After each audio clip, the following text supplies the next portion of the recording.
Hi friends. Today I'm going to read you a story about A Little House on the Prairie by Laura Ingalls Wilder.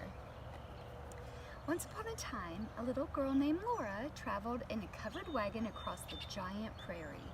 She traveled with her pa, her ma, her big sister Mary, and her little sister Carrie, and their good old bulldog Jack. They were searching for the perfect place to build themselves a little house. One day, after the little family had been traveling across the prairie for a long time, Laura and Mary woke up earlier than the sun. They ate their breakfast of cornmeal mush and hurried to help Ma wash the dishes. Pa was loading everything into the wagon.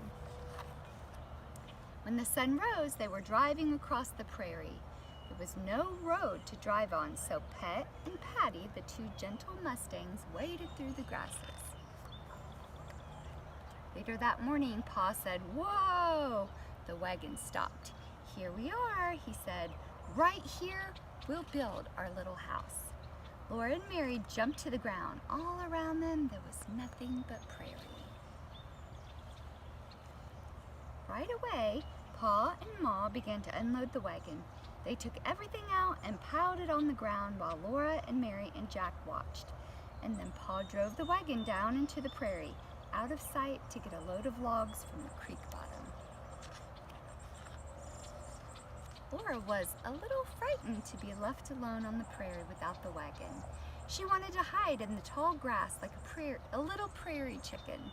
But instead, she helped Ma while Mary sat on the grass and minded baby Carrie.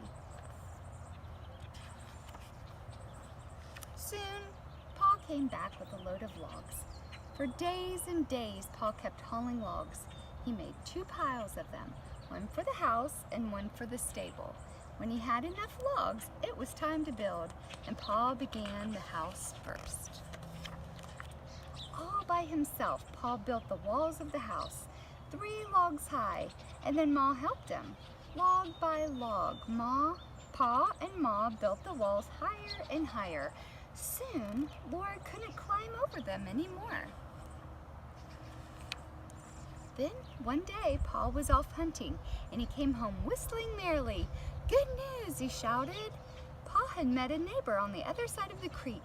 His name was Mr. Edwards, and he was going to help Pa finish building the house. And then Pa would help Mr. Edwards build his house. Early the next morning, Mr. Edwards came. He was lean and tall, and he bowed to Ma politely.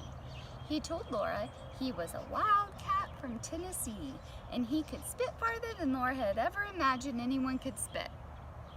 Laura tried and tried, but she could never spit so far or so well as Mr. Edwards could.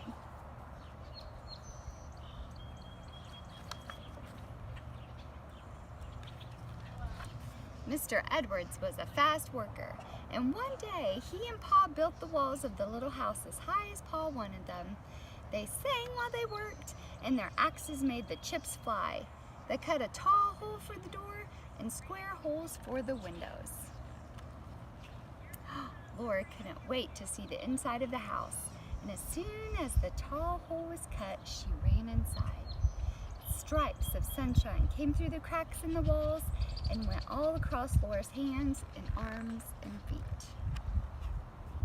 At the end of the day, Mr. Edwards said he would go home, but Pa and Ma said he must stay for supper. Ma had made stewed jackrabbit and steaming hot thick cornbread with molasses.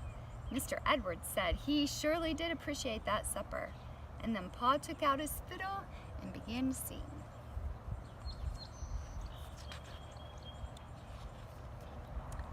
Suddenly, Mr. Edwards jumped up and began to dance. He danced like a jumping jack in the moonlight, while Pa's fiddle kept on rollicking and Laura's and Mary's hands were clapping together. Pa played and played, and Mr. Edwards danced and danced. Finally, Mr. Edwards said he must go. "Play me down the road," he said. So Pa played, and Pa and Laura and Mr. Edwards sang with all their might until Laura could not hear Mr. Edwards anymore. Only the wind rustling in the prairie grasses and the big yellow moon sailed high over the new little house on the prairie. The end.